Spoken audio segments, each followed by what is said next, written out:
Is Jujutsu Kaisen getting repetitive? Along with the idea that the battle with Sukuna is taking too long, I've noticed both of these sentiments rapidly popping up around social media discussions involving JJK since the last couple of chapters, especially the most recent chapter of 254 and the appearance of Miguel. This repetition or length is so bad for some people that they have supposedly straight up just dropped the series. So today, I wanted to have a brief discussion on if these thoughts are legitimate. Is the battle with Sukuna an abnormally long fight? And is the fight somehow repetitive?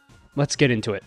Firstly, when it comes to talking about people's opinions on any series, we need to divide objective fact from subjective opinion. This video, of course, will naturally have my subjective analysis and opinion, but I hope to bolster that opinion and analysis with objective facts, so you can better understand where I'm coming from. Now, if we consider the battle with Sukuna as starting from Shinjuku Showdown Part 1, which is where his fight with Gojo begins, and lasting all the way to the current chapter, then that comes out to a grand total of 31 chapters. Now, technically, this number is even lower, as 5 of those chapters is devoted to an entirely different fight that was taking place at the same time, with Foolish Survivor and the battle between Takaba and Kenjaku, which lasted between chapters 239 and 243. This means that really, this gauntlet against Sukuna is actually only 26 chapters long, and exactly half of those chapters are made up of just Gojo versus Sukuna. So let's put that into perspective, especially with the understanding that this is the last arc of the series and that Gojo vs. Sukuna was the single biggest fight ever between the two most powerful characters in the series. How does this fight's length add up compared to other series? Let's look for examples of when essentially a single character was a continuously active opponent for the main cast of characters with little to no interruption from other major fights. With Dragon Ball being my bread and butter, let's compare this to Namek. While Frieza was indirectly an antagonist for literally the entire arc, he begins taking an active role in chapter 100 of Dragon Ball Z, and is not defeated until chapter 133, with Goku vs. Frieza alone being 17 of those chapters. For another example in Dragon Ball, Gotenks begins fighting Super Buu in chapter 295, and Kid Buu is not defeated until chapter 323, making both final battles around 30 chapters long. Looking to other contemporary or influential manga, similar length numbers or substantially longer ones appear for this raid boss-esque level characters. For example, Luffy and Kaido's final battle starts in chapter 1000 and doesn't end until chapter 1049, though some people argue it technically started even before that. Similar long lengths appear for the other members of the Big Three as well. Take one of the biggest inspirations of Jujutsu Kaisen, Bleach. The final battle against Aizen arguably begins with his fight against Shinji in chapter 383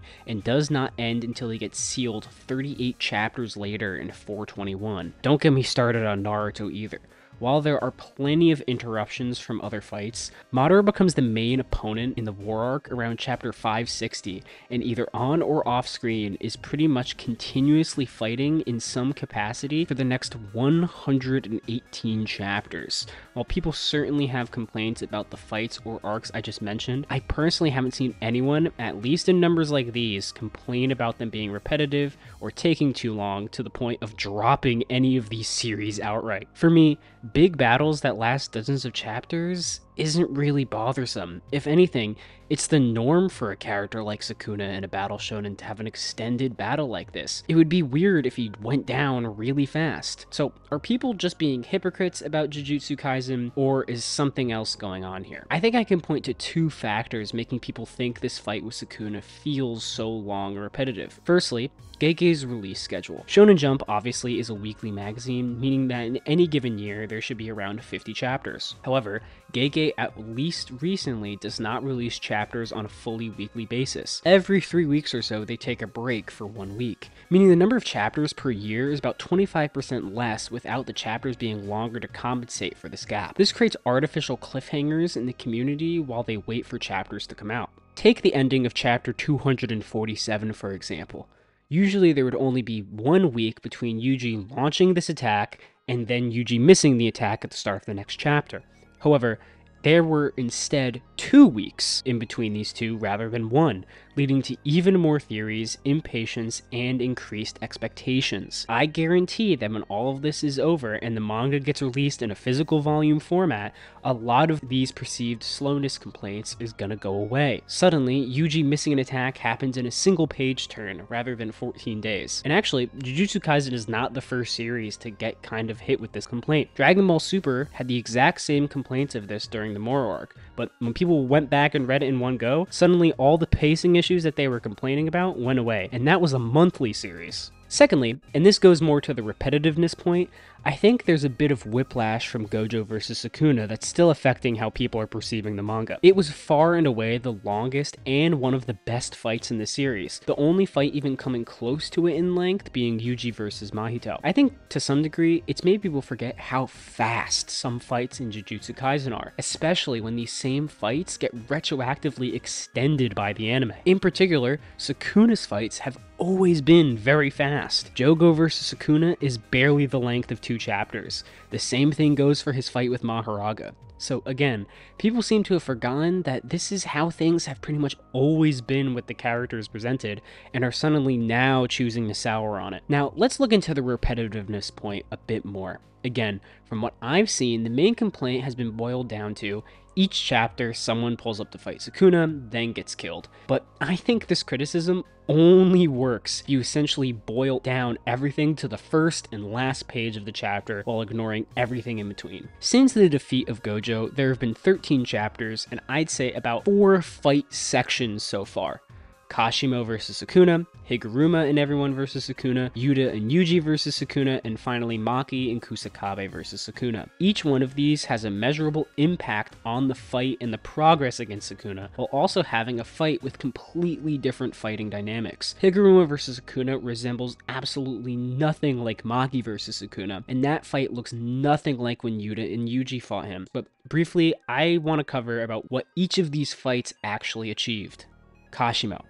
This fight forced Sukuna to use his one-time heal and make it so he can no longer use the 10 Shadows technique. This fight also revealed a pretty substantial amount of Sukuna's worldview and philosophy, which I partially talked about in this video right here, Yuji and Higuruma. This fight put Sukuna in a state of mental daze, making him for the first time ever doubt his own beliefs and establishing probably the actual theme of the arc. The indomitable human spirit prevailing in face of overwhelming odds. Yuji and Yuta vs Sukuna. This fight did the most measurable damage to Sukuna since Gojo, and revealed probably the other biggest challenge of the arc, saving Megumi's soul. And the current portion. I really don't think anyone has an issue with the Maki vs Sukuna part, at least I hope. The fight was awesome, and at least in my opinion, Sukuna hitting a Black Flash was one of the best moments in JJK, period.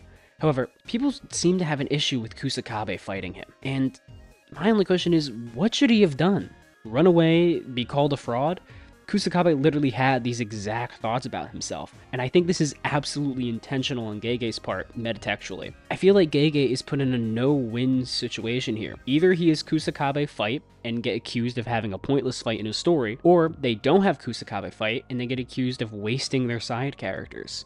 Gege has said that Jujutsu Kaisen will likely end in 2024, meaning that there are at most 40 more chapters left in JJK, but realistically, they're going to be less than 30. I am very certain that these perceived complaints will go away the moment the true, quote, final fight begins, which I think is very soon, in whatever form that ultimately takes. Ultimately, no one defines the Namek arc by Frieza versus Nail. Be patient. But I don't want this video to dunk on people who disagree with me, so please let me know personally if you're happy with where JJK is currently. Do you like the story and the pacing, or do you think it's lasting too long? If you do, please tell me why. Either way, thank you so much for watching, and I'll catch you in the next one. See ya!